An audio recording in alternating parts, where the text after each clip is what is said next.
మహాపరిశుద్ధుడును మహోన్నతుడైన యేసుక్రీస్తు వారి పుణ్యనామములో ప్రియులారా, మీ అందరికీ వందనములు. మహావిశ్రాంతి దినము, పునరుత్థాన ఆరాధన, దేవుని సన్నిధానములు విజ్ఞాపన చేసే సమయము, ఆయనను బ్రతిమాలుకునే సమయము, ఆయన సన్నిధిలో లోబడి స్తుతించు ఆరాధించు సమయము గనుక సంతోషముతో ఆనందముతో ఆయన సన్నిధికి చేరాలని ప్రభు పేరిట మీకు మనవి చేస్తూ ఉన్నాను. దేవుని వాక్యము ధ్యానిద్దాము. 92వ కీర్తన 13వ వచనం. యెహోవా మందిరములో నాటబడిన వారై వారు మన దేవుని ఆవరణములో వర్ధిల్లుదురు. ప్రియమైన దేవుని బిడ్డలారా, పరిశుద్ధాత్మ దేవుడు మనందరితో ఉదయ కాల సమయంలో మాట్లాడుచు ఉన్నారు. దేవుని ఆవరణములో వర్ధిల్లుట, ఆయన మందిరములో నాటబడుట, ఈ రెండు అంశాలు ఇక్కడ వ్రాయబడి ఉన్నవి. ఎవరు వీరు అని ఆలోచన చేస్తే 13వ వచనంలో రాయబడింది, నీతిమంతులు ఖర్జూర వృక్షం వలె మొవ్వవేయుదురు, లబానోను మీద దేవదారు వృక్షం వల్ల వారు ఎదుగుదురని వ్రాయబడింది. ఈ నీతిమంతులు దేవుని మందిరములో నాటబడతారు. అవును ప్రియులారా, కీర్తనల గ్రంథం 52వ అధ్యాయంలో నేనైతే పచ్చని ఒలీవ చెట్టు వలె దేవుని మందిరములో నాటబడ్డానని కీర్తనాకారుడు మాట్లాడతాడు. దేవుని మందిరం ఒక ప్రత్యేకత, ఒక మహిమ కలిగినది. ఎందుకనగా ఆయన నివాసం ఉండే స్థలము గనుక,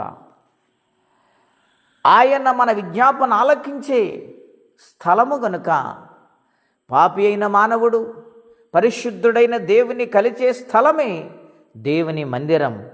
అటువంటి మందిరములో మనము నాటబడాలని వ్రాయబడింది.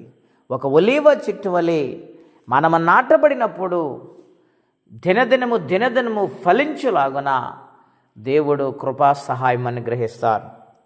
దేవుని మందిరములో నాటబడిన చెట్టు వలె మనమున్నప్పుడు ఆయన వర్ధిల్ల చేస్తారని వాగ్దానము చేస్తూ ఉన్నారు.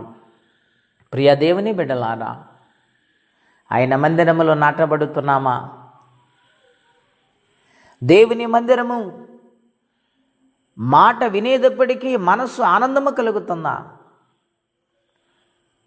84వ కీర్తనలో వ్రాయబడింది, ఆ దేవుని మందిరమును గూర్చి భక్తుడు మాట్లాడుతూ అంటూ ఉన్నాడు, యెహోవా మందిరావరము చూడవలని నా ప్రాణం ఎంతో ఆశపడుచున్నది, అది సొమ్మసిల్లుచున్నది. జీవము గల దేవుని దర్శించుటకు నా హృదయము నా శరీరం ఆనందముతో కేకలు వేయుచున్నది. అటువంటి హృదయముతో ఆనందముతో దేవుని సన్నిధిని పరుగున వెళ్ళి ఆయన పాద సన్నిధానములో స్తుతించి ఆరాధించి విజ్ఞాపన చేయవారు ఉన్నప్పుడు ఆయన మన విజ్ఞాపన స్వీకరించి ఆశీర్వదిస్తారు. అందుకే దావీదు అంటూ ఉన్నాడు, ఆయన మందిరములో నాటబడిన ఒలీవ చెట్టు వలె నేను ఉన్నానని. ప్రియ దేవుని బిడ్డలారా, ఆలోచన చేయండి. దేవుని మందిరముల ఆశీర్వాదం ఉన్నది, ఆయన సన్నిధిలో సంపూర్ణ బహుమానం ఉన్నది, ఆయన సన్నిధానములో ఆయన మాట ఉన్నది.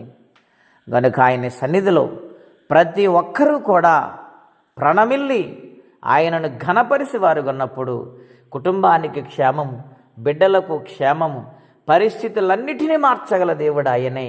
ఎటువంటి రోగమునైనా దేవుడు స్వస్థపరచగల సమర్థుడు, ఆయనకు అసాధ్యమైంది లేదు.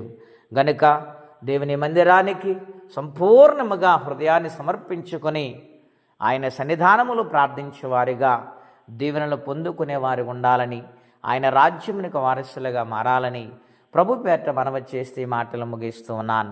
ప్రార్థన అండి. అత్యంత కృపగలిగిన దేవా, మహోన్నతమైన మీ నామము కొరకై వందనములు. నీ మందిరములు నివసించేవారు ధన్యులు నాయనా. నీ మందిరములు ప్రభా ముసలితనమందు కూడా చిగురిస్తారని ప్రత్యేకంగా మీరు ఈ రోజున మాట్లాడుతూ వచ్చున్నారు.